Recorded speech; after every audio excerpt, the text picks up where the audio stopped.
અમદાવાદમાં અટવામાં રફતારના રાક્ષસો બેફામ બન્યા છે। પૂરપાટ ઝડપે આવતી કારે સર્જ્યો અકસ્માત। સ્ટીયરિંગ પરથી કાબુ ગુમાવતા કાર ઝાડ સાથે અથડાઈ હતી। અકસ્માતમાં ગાંધીનગરના 24 વર્ષના યુવકનું મોત થયું છે। યુવક બારેજોડી તરફ જઈ રહ્યો હોવાનું સામે આવ્યું છે। અકસ્માતની ઘટના સીસીટીવીમાં કેદ થઈ છે। જામનગરના ધ્રોલ નજીક અકસ્માત સર્જાયો હતો। જાયવા બસ સ્ટેન્ડ પાસે ધડાકાભેર પંચરની દુકાનમાં ટેમ્પો ઘૂસી જતા અફરાતફરી મચી ગઈ। અકસ્માતની ઘટના સીસીટીવીમાં કેદ થઈ છે। સ્ટીયરિંગ પરથી કાબુ ગુમાવતા અકસ્માત સર્જાયો। અકસ્માતમાં ડ્રાઈવરને સામાન્ય ઈજા પણ પહોંચી છે।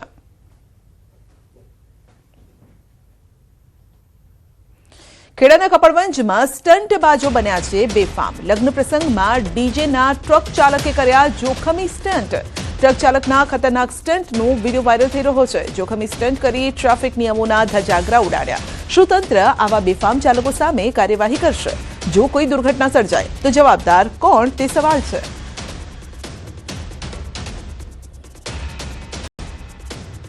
વડોદરામાં થાર અકસ્માત મામલે નિવેદન। ડીસીપી મંજીતા વણઝારાનું નિવેદન છે। 3 યુવતી થારમાં લગ્ન પ્રસંગમાંથી ઘરે જઈ રહી હતી। 19 વર્ષીય યુવતીની ધરપકડ કરાઈ છે। ડીસીપીનું કહેવું છે કારમાં અન્ય 2 યુવતીઓ પણ સવાર હતી।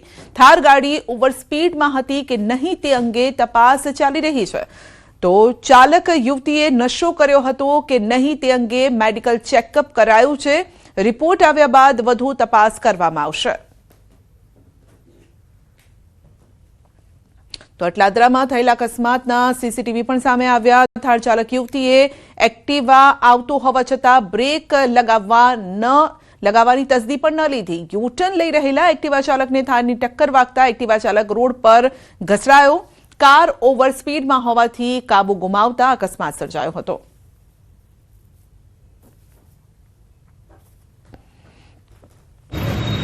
એવું લાગે છે ગાડી એટલી સ્પીડમાં હતી કે બરોડામાં એટલી સ્પીડમાં ગાડી ચલાવવું જ ના જોઈએ। આમ તો એટલો ગુનો દાખલ થવો જોઈએ। અને બીજી ગાડી તમે જોઈ શકો છો ગાડીના હાલત પરથી ખબર પડે ગાડી કેટલી સ્પીડમાં હશે। આજે 2 ગાડીને એટલો કચુંબર થઈ ગયો છે કે ન જોવી જેવી વાત થઈ ગઈ છે। એટલો બધું ઘટના સ્થળ પછી થયું છે। મારો ભાઈ ઘટના સ્થળ પર જ મૃત્યુ પામેલ છે।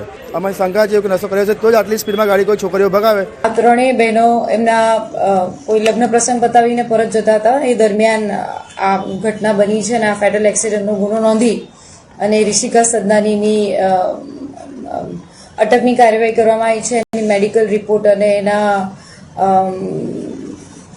અન્ય પરીક્ષણ પણ કરવામાં આવેલા છે। અત્યારે એની અટકાયત કરવામાં આવી છે।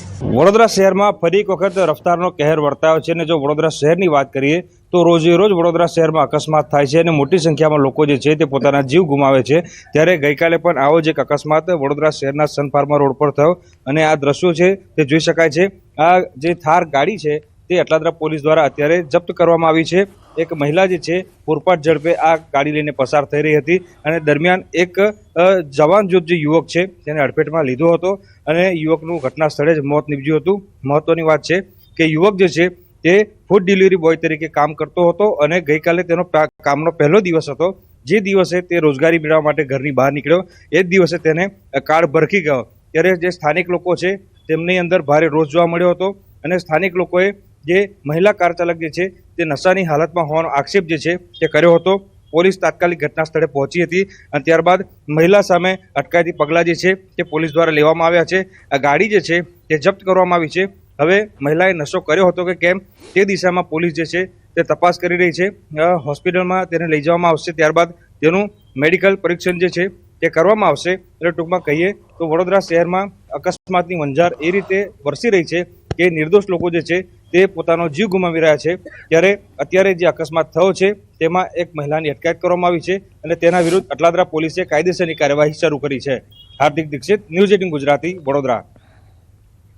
આપના ઇટાલિયા અને ઈસુદાનને લઈને મોટો દાવો કરવામાં આવ્યો છે। રાજ્ય કરપડા પછી હવે ઈસુદાનનો વારો હોવાનો દાવો કરાયો છે।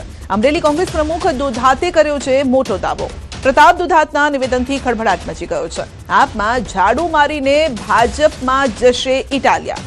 રાજુ કરપડા જેવા હાલ ઈસુદાનના થશે અને છેલ્લે આપને ઝાડુ મારી ઇટાલિયા ભાજપમાં જશે। તો દુધાતના આરોપ સામે ઈસુદાનનો વળતો જવાબ, કોંગ્રેસની નાવડી ડૂબી ગઈ છે, વહેલી તકે નાવડીમાંથી નીકળી જજો, 2027માં ક્યાંય ઠેકાણું નહીં પડે, અમને બદનામ કરવાના પ્રયાસ કરવામાં આવી રહ્યા છે. ગુજરાતની જનતાને આજની તારીખ આજનો સમય લખી લેવા વિનંતી કરું છું કે જે રાજુભાઈ કરપડાના હાલ થયા છે, વિસાવદરની ઇલેક્શન વખતે રાજુભાઈ મજા આવે એવા નિવેદન કરતા હતા, પણ વર્તમાન રાજકીય પરિસ્થિતિ જોતા ઈશુદાનભાઈના પણ હાલ થવાના છે. ટૂંક સમયમાં હવે પછીનો ભોગ ઈશુદાનભાઈનો લેવાનો છે અને ગોપાલભાઈ ઇટાલિયા આમ આદમી પાર્ટી મુક્ત કરી અને પોતે પણ ઝાડુ મારીને ભારતીય જનતા પાર્ટીમાં જવાના છે. જનતાને સમજવાની જરૂરિયાત છે. ધન્યવાદ. કોંગ્રેસ ઓલરેડી પતી ચૂકી છે. કોંગ્રેસના નેતાઓને પણ મારી વિનંતી છે કે વહેલા તકે નાવડી તમારી ડૂબી ગઈ છે, નાવડીમાંથી નીકળી જજો, નહીં તો પછી 2027માં ક્યાંય ઠેકાણું નહીં પડે ને. 2027માં આમ આદમી પાર્ટી ખેડૂતોની પાર્ટી, ગરીબો, વંચિતોની, શોષિતોની પાર્ટી. અમે તો માત્ર ને માત્ર વ્યવસ્થામાં બેઠા છીએ. અમે કોઈ એમ નથી કહેતા કે અમે સર્વે સર્વા છે, અમે મુખ્યમંત્રીના દીકરા નથી. કોંગ્રેસમાં બધા બેઠા છે, મુખ્યમંત્રીના દીકરાઓ છે. જે કોંગ્રેસના મુખ્યમંત્રીના એના બાપોએ ખેડૂતો પર અત્યાચાર કરેલા છે. અમે સામાન્ય પરિવારમાંથી આવીએ છીએ, અમે લડીએ છીએ. અમારો ડિમોરલાઇઝ કોઈ ના કરે, ડિમોરલાઇઝ ના કરે અમને. અમે લડીએ છીએ અને મજબૂતાઈથી લડવાના છીએ. ખેડૂતો, ગરીબો, વંચિતો, શોષિતો માટે અવાજ ઉઠાવવાના છીએ. અને આમ આદમી પાર્ટીમાં જે લોકો છે એ સામાન્ય પરિવારમાંથી આવીએ છીએ, અમે સામાન્ય જ્ઞાતિમાંથી આવીએ છીએ, અમે સામાન્ય લોકોમાંથી, ખેડૂત પરિવારમાંથી આવીએ છીએ. એટલે અમને આ લોકો બદનામ કરવાની કોશિશ કરે છે. રોજ બયાનબાજી કરવાની જેને ટેવ હોય કે બાને ક્યાંક ટીવીમાં, પેપરમાં ચમકીએ, સોશિયલ મીડિયામાં ક્યાંક આવીએ, અને ભૂતકાળનો જે એમનો અનુભવ રહ્યો છે કે રોજ ટીવીમાં આવું, એ માટે કોઈ પણ બયાનબાજી કરે તેનો જવાબ આપવાનું હું માનું છું કે ઉચિત રહેતું નથી. નવસારીના વાંસામાં ભાજપના આદિવાસી સંમેલન પૂર્વે ભવ્ય રેલી યોજાઈ. આદિજાતિ મંત્રી નરેશ પટેલ, વલસાડના સાંસદ ધવલ પટેલે બિરસા મુંડાની પ્રતિમાને વંદન કરી રેલીમાં જોડાયા અને રેલીમાં આદિજાતિ મોરચાના અધ્યક્ષ ગણપત વસાવા, ગુજરાત ભાજપ ઉપપ્રમુખ અરવિંદ પટેલ પણ જોડાયા.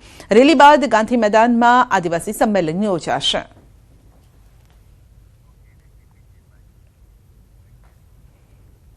હિંમતનગરમાં પુલવામા આતંકી હુમલામાં શહીદ થયેલા જવાનોને શ્રદ્ધાંજલિ આપવા જનજાગૃતિ રેલી યોજવામાં આવી.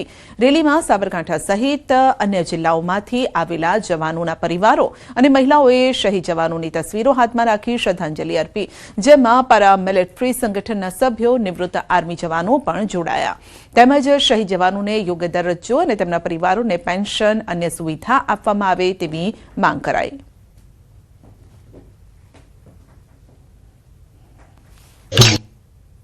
મુખ્ય ઉદ્દેશ માગણી એ જ છે કે આપણા જવાનોનો શહીદનો દરજ્જો મળવો જોઈએ, પેરામિલિટરીના જવાનનો એમનો પણ એક્સપેનો દરજ્જો હોવો જોઈએ. એમના માટે ખાસ આ જેટલી બી વિધવા બહેનો છે, એમના પેન્શનના સમસ્યા હોય, જવાન તો શહીદ થાય છે, નેતાઓ આવે છે, ભારત માતા કી જય, વીર શહીદ અમર રહો, પણ એમની વાસ્તવિક જે એમનો પ્રોબ્લેમ સમસ્યા દિલ્હી સુધી પેપર વર્ક કરું છું, એના માટે જો 16 કલ્યાણ બોર્ડ આર્મીના જવાનો માટે હોય તો પેરામિલિટરીના જવાનો માટે હોવું જોઈએ. 14 ફેબ્રુઆરી વેલેન્ટાઇન્સ ડે, જેની ઉજવણી થઈ રહી છે. બીજી તરફ વાપીની જ્ઞાનગંગા શાળામાં વેલેન્ટાઇન્સ ડેની ઉજવણીના બદલે માતૃ પિતૃ પૂજન દિવસ તરીકે તેને ઉજવવામાં આવ્યો. વેલેન્ટાઇન્સ ડે એટલે પ્રેમીઓનો દિવસ નહીં, પરંતુ માતા પિતાને પૂજવાનો દિવસ. આ રીતે ઉજવણી કરવામાં આવી અને બાળકોને પ્રેરણા અપાઈ. શાળા પરિસરમાં યોજાયેલા માતૃ પિતૃ પૂજન વિધિમાં શાળાના 1000થી વધુ બાળકો, તેમના માતા પિતા આ પૂજામાં જોડાયા, જ્યાં બાળકોએ પોતાના માતા પિતાની પૂજા આરતી કરી અને શાળામાં છેલ્લા 13 વર્ષથી 14મી ફેબ્રુઆરીના દિવસે માતૃ પિતૃ પૂજન દિવસ તરીકે ઉજવવામાં આવે છે.